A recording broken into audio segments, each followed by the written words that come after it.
உங்கள் மனசாட்சிப்படி நீங்கள் வாக்களிங்க. அதுதான் எப்போவுமே சொல்லணும்னு நினைக்கிறது. நீங்கள் உங்கள் வீட்டில் கூட டிஸ்கஸ் பண்ணணுன்னு அவசியம் இல்லை. உங்களுக்கு யாரை பிடிக்குதோ, யாருக்கு ஓட் பண்ணணுன்னு நீங்கள் நினைக்கிறீங்களோ அவங்களுக்கு நீங்கள் ஓட் பண்ணுங்கள்.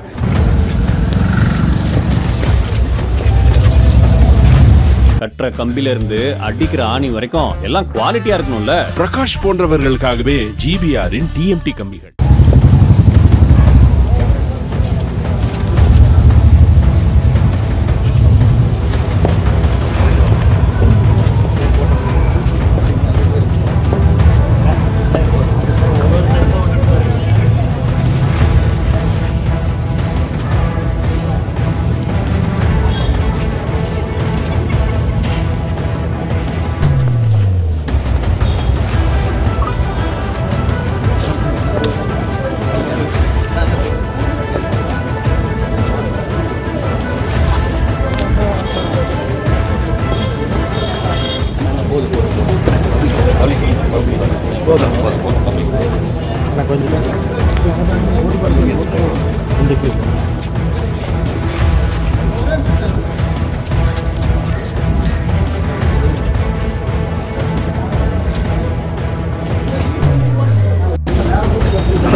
सर कई सर कई கொஞ்சம் பேக் எடுத்துனா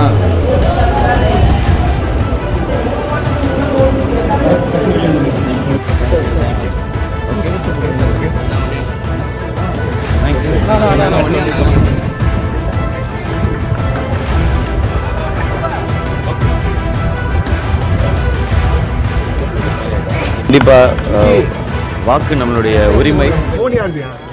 ஸோ வாக்கு நம்ம உரிமை மாதிரி ஓட் பண்ணுறது வந்து நம்மளுடைய கடமை. நான் எப்போவுமே வந்து சீக்கிரம் வந்துடுவேன் ஃபஸ்ட்டு. அது எலெக்ஷன்னால் நம்ம போய் நம்மளுடைய ஓட்டு அதை நம்ம போய் போட்டணுன்றது தான். ஸோ இந்த டைம் ஃபஸ்ட் டைம் ஓட் பண்ணுற எல்லாருக்கும் வாழ்த்துக்கள். உங்கள் மனசாட்சிப்படி நீங்கள் வாக்களிங்க. அதுதான் எப்போவுமே சொல்லணும்னு நினைக்கிறது. நீங்கள் உங்கள் வீட்டில் கூட டிஸ்கஸ் பண்ணணுன்னு அவசியம் இல்லை. உங்களுக்கு யாரை பிடிக்குதோ, யாருக்கு ஓட் பண்ணணுன்னு நீங்கள் நினைக்கிறீங்களோ அவங்களுக்கு நீங்கள் ஓட் பண்ணுங்கள். ஆப்ரஹாம் லிங்கன் சொன்ன மாதிரி ஒரு புல்லட்டை விட மிக வலிமையானது இந்த வாக்கு. ஸோ அதை நம்ம பயன்படுத்திக்கணும்னு நான் நினைக்கிறேன். கண்டிப்பாக எல்லோரும் போய் ஓட் பண்ணணும். அது நம்ம கடமை. நம்ம ஓட் பண்ணதுக்கு அப்புறம் தான் நம்ம எதுனாலுமே சொல்ல முடியும். நம்ம ஊர் இப்படி இருக்குது, இல்லை ஏதாவது நம்ம கருத்து ஏதாவது முன்னெடுத்து வைக்கிறனாலும் அதுக்கு முன்னாடி நம்ம முதல்ல ஓட் பண்ணியிருக்கணும். நம்ம கடமையை நம்ம செஞ்சுருக்கணுன்றது தான் என்னுடைய ரசிகர்களுக்கும் சொல்கிறது. அதுதான். ஏன்னா இப்போ எல்லா இடங்கள்லையும் தேர்தல் ஆணையம் வந்து அதை ரொம்ப அழகாக ஆர்கனைஸ் பண்ணி பண்ணுறாங்க. ஸோ 10 நிமிஷம் 15 நிமிஷம்ன்றது தான் எங்கே போனாலுமே. ஸோ இன்றைக்கி எல்லா இடத்துலையும் லீவும் விட்டுருக்குறாங்க. போய் எல்லோரும் கண்டிப்பாக ஓட் பண்ணணுன்றதான் நான் என்னுடைய ரசிகர்கள் எல்லாருக்கும் நான் சொல்லிக்கிறேன்.